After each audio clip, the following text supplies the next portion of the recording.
Greetings, mortals. I am Nathus, the ruler of the underworld, and today we'll be reacting to the newest chapter of Four Knights of the Apocalypse, chapter 121, titled If Not You, Then Who? Which is technically more of an end of chapter reference when it comes to picking a title because this doesn't really come into play until like literally I think the final page. But whatever, we're not gonna be deciding on what priority do people have when it comes to their selecting chapter titles. But regardless, let's get into this chapter, shall we? So the first page we have is see everyone who's facing the Chaos Knights and the Chaos Beasts in their chibi forms as we basically transition to their part of the story. As we see all them, as we have like Donnie kind of in a like very casual way showing us Gawain's cake. Nazian's again questioning if he's a boy or a girl at this point. Tristan looking like, why am I igniting to prophecy if I'm just gonna be a L taker? Gian looking like a big douche. Isolde just, kind of looking cute. And then I think he's trying to be intimidating like that child way. Also showing us a cake, but that's besides the point. Actually, now that I think, look at it, it actually kind of reminds me of that, some of those comic pages where you had, I believe, Catwoman, where you had her in this kind of posture where you saw her chest and her cake. Like she was showing all the main areas, so it's kind of funny how she's kind of that kind of stance now. But regardless, let's get into this chapter as we begin this chapter with the Chaos Beast and Tristan clashing. As we have the Chaos Beast being like, roar! As we have Tristan like, stop! You're caught under its thrall! Referring to Chaos, and they're kind of slashing all together. Foof, foof, foof, foof, foof. As Tristan is, I'm not sure if he's in a more power up state or if he's just using goddess wings. But regardless, he's clashing with them as there we have just saying, don't lose to the Chaos Staff. Don't you have any pride as part of the demon? I guess you can fight back the Chaos Staff because the way Jason talks about it makes it sound like there is some kind of fight back. But here we have Tristan be like, Clan!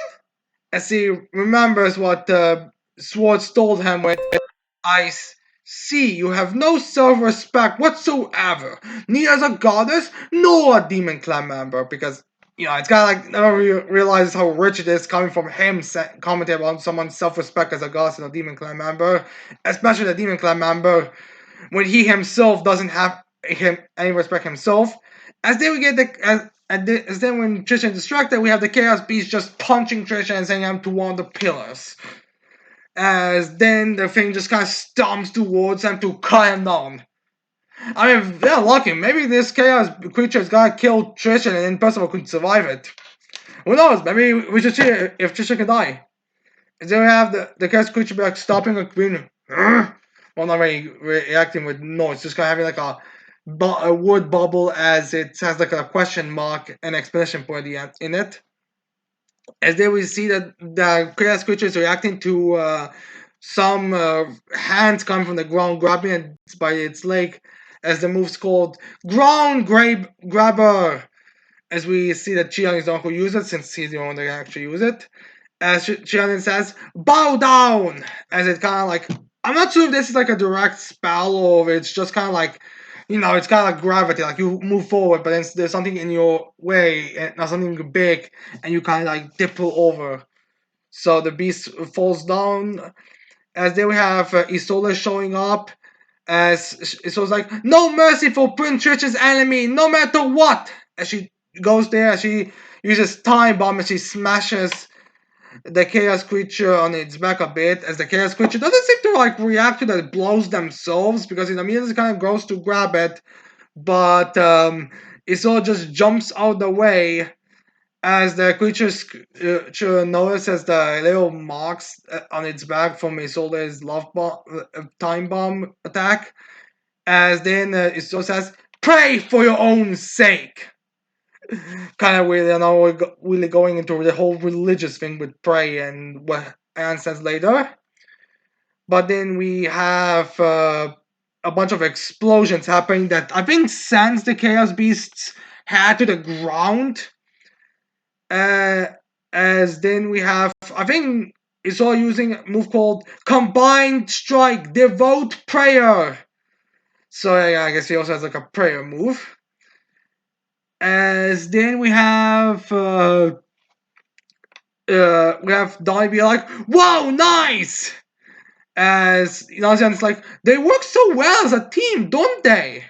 I guess they do. As Anne doesn't look at them, as she's I guess more focused on the Chaos Knights. As not as Gawain is just I don't know why she looks like someone punched her in the face, and she's all uh, and she's like a bit swollen, or if she's just like yeah, guys, can you please move me around a little bit? I mean, you are aware I'm kind of showing my cake to the kids outside right now, right? And these pants are really skin tight. But I have Chion moving towards it, so it's like it's all hurry up and rescue the prince. And this guy's gonna claim that Prince Christian is the strongest and able to do everything. Seriously? As then we have it's just saying, right, I'm on it. As then we see an arrow that goes like in her like I don't want to say it goes directly in her chest. It's kind of like around that, like it goes to right above the boobie, her boobie, and like below her shoulder, like somewhere around here a bit.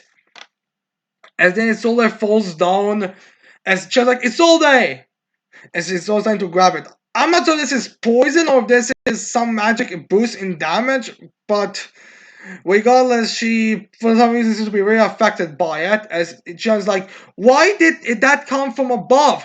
Who could be shooting at us? As then he realizes like he gets hit as well, but he gets hit through the belly. I would say he deserves a far worse shot than this, but whatever. As then he's like, as Donnie for some unknown reason is like, Chion? As Chion, I think Chion just falls on his knees, or maybe he also falls down with just his legs are in the air. As they also we have the chaos creature, so as it's cake. As they have Donnie turning to a side as he looks at I think Buckluck was his name, as he's like, good! Hitting home every time! As he has magic, snipe, death angle shot. Death angle shot? I don't know. I mean, we've seen in the Dark Talisman song that you can get a few precise hits on characters, but they end up getting fairly wounded. But I don't think Isolde or Chion got like fatal stab wounds, unless this is like a Star Wars thing where lightsabers are only gonna be effective in a few slices depending on where you hit them, depending on who hits it and which person they hit.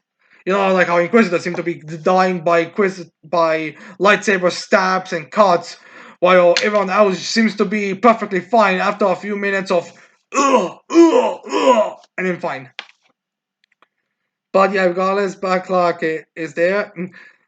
Is saying that as then Donnie starts using his levitation telekinesis magic and he's lifting Habir in, but like, huh?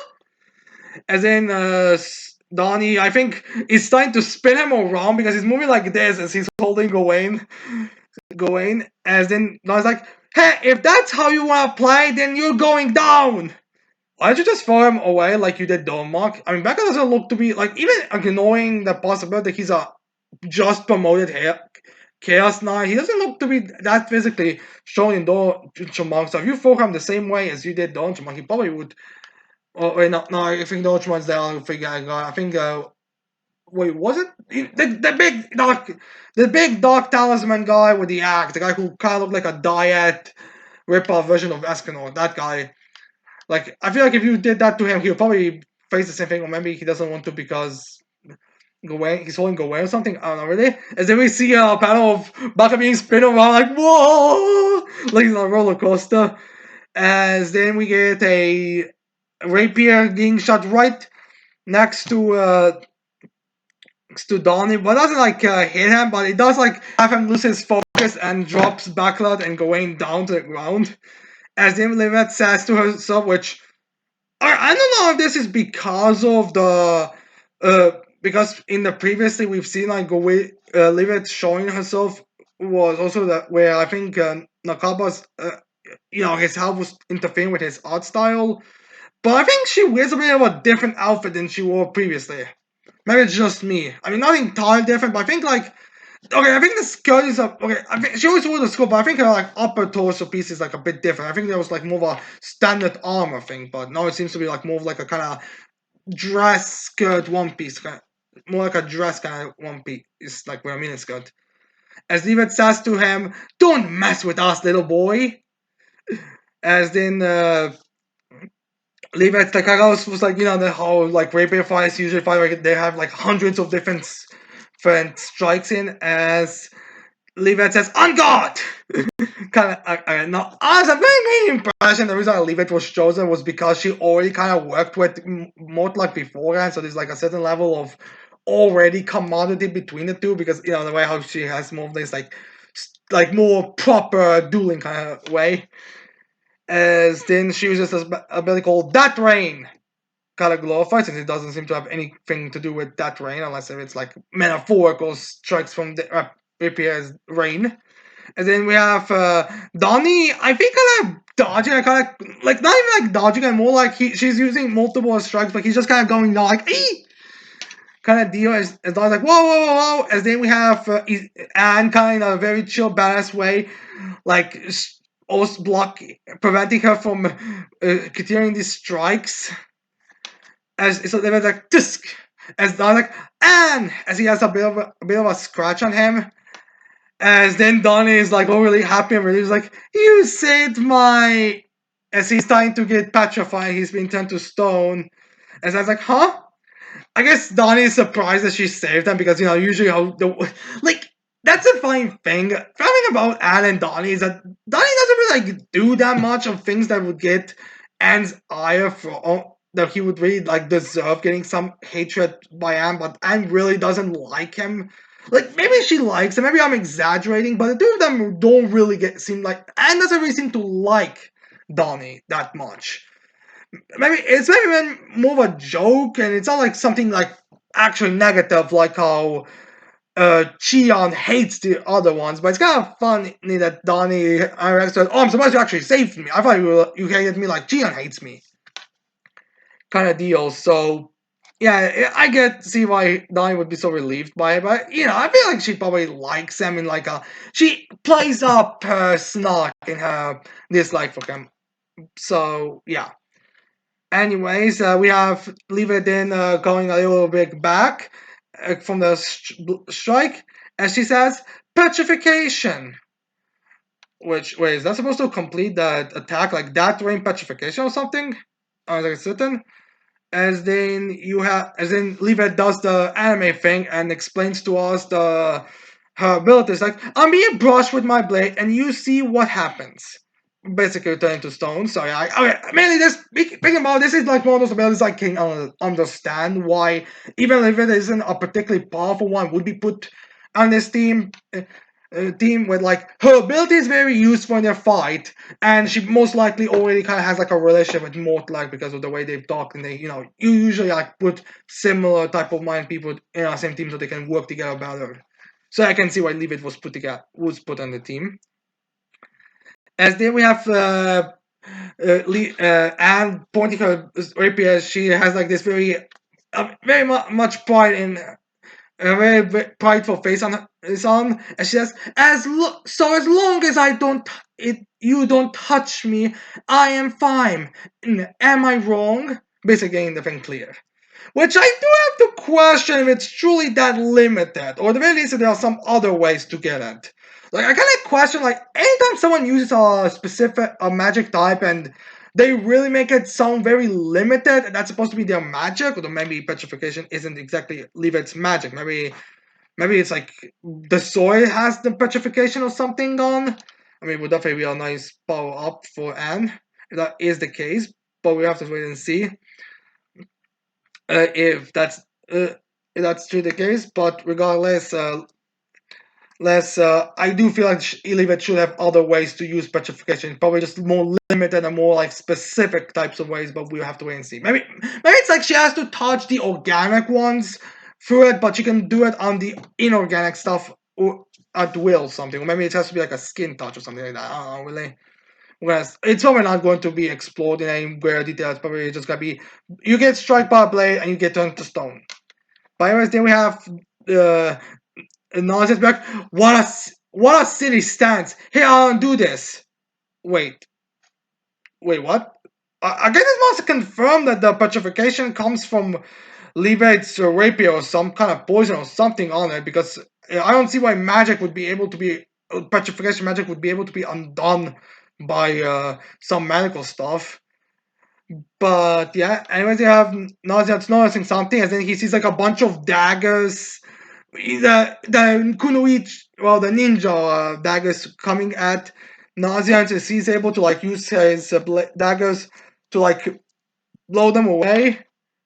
As then we have Tomatol Bill. I think that was his name. No, Tomatol. The chicken rooster-headed guy saying not going to happen because they're gonna let them unpetrify. So I guess this does mean there's some kind of poison on it, not leave it herself having it.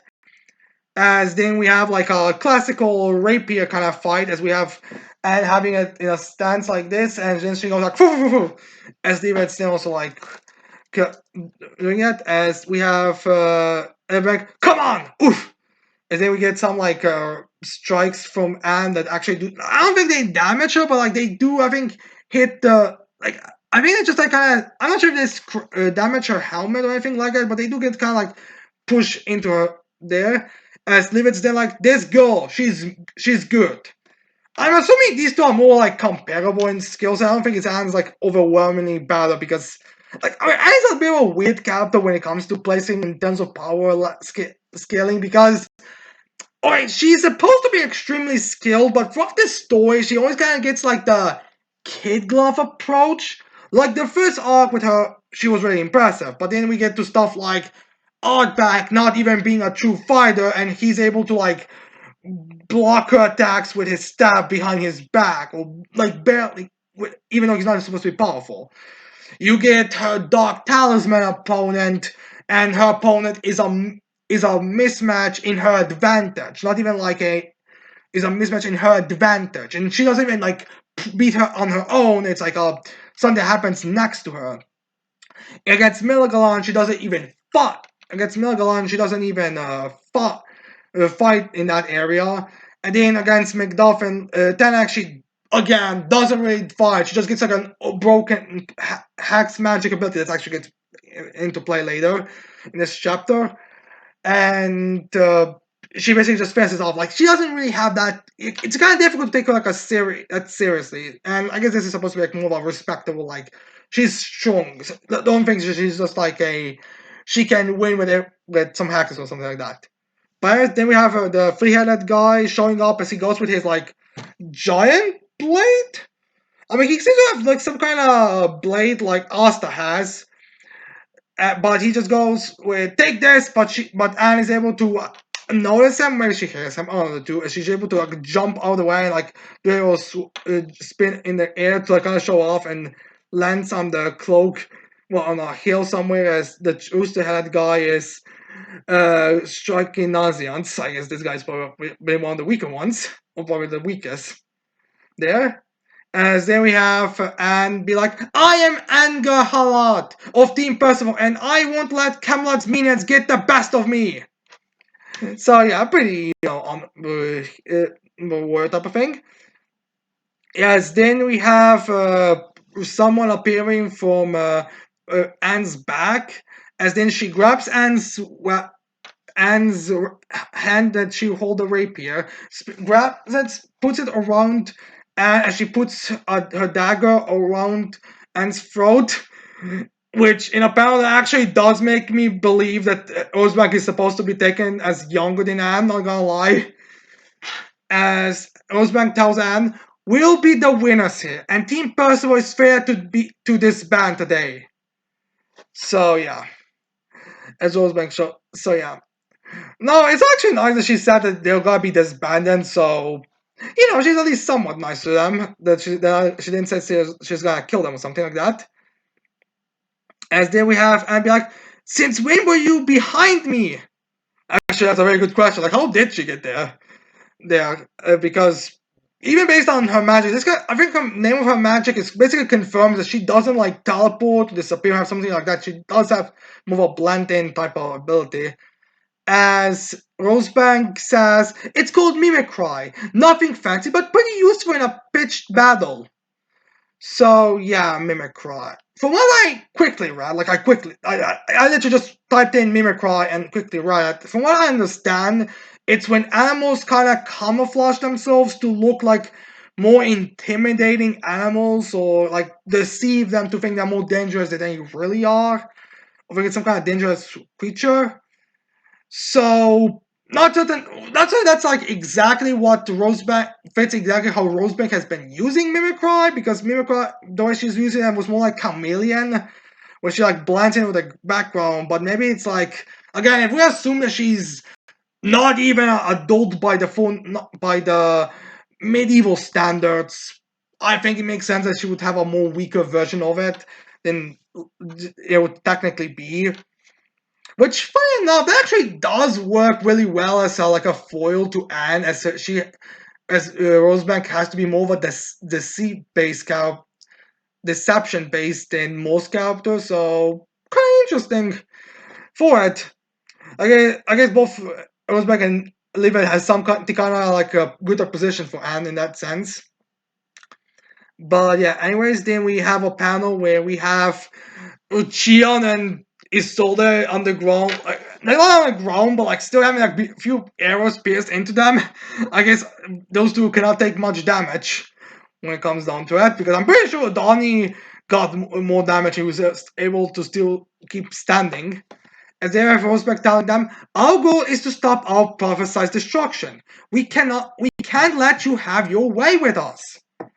So it's kind of funny how reasonable Rosbank sounds here. As then we have Anne kind of be like, alright, I surrender then. Kind of in a very mocking way.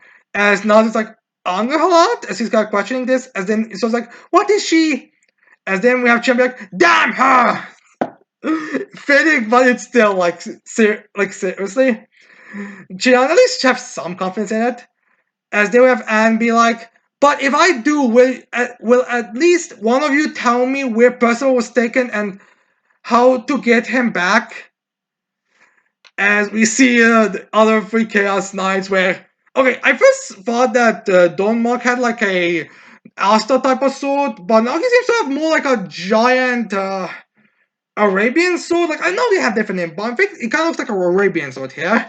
As far as the back is actually on the floor, so they're like, oh, I'm so dizzy. Again, like I really like this group. I doubt they're gonna survive, but I really do like them. They're very fun and an interesting group to hang around with, by looks of things. As then we have Rosebank kind of not blushing, but she's kind of like looking down and be like, I don't know. Not wanting to say exactly what the details. As they have Levi be like, beats me. Which again makes her feel like a lot younger. I first thought she might be like a mother figure for Rosebank, but she's more like an elder sister now. With the figure be like, maybe that boy's up in the heaven now. Eh? Which, which can say how Mortlake was built up is actually a very good response. The Rooster Head guy's like, sadly, there's no way to bring him back. Well, alright, if you look at it from a perspective of outside forces, that might actually be the case. As they were Backlash just saying, nope, not at all.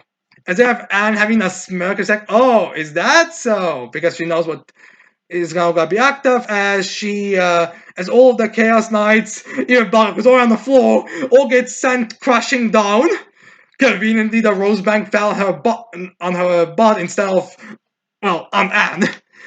Honestly, I feel like that. Yeah, I feel like I'm assuming if Rosebank had her arm around, and it would probably fall in front, but Siska find that they'll fall this way. And then we have the Chaos Knights reacted to it as the Fairy guy's like, Caw! And they're like, what is this? But like, grr! And then we have Tusa be like, I'm being crushed! And then I have Rosebank saying, what the hell did you do? Her magic type, my dear. That's a pretty simple explanation. And then we have Anne kind of being Beans joking about that as they were when it came to the answering her question. And so it's like, good question. Maybe it's God punishing you. I'll just take this quote and put it in the. Does Anne have connection to the Godless clan or has some relation to the Godless clan fairy box? Because it feels like a foreshadowing line. But regardless, as then we have Nagis saying Naga Anga Hlat. Why can't he just say Anne like Percival does and Donnie? Just say it. It's simpler. As then we have like a strike at Anne.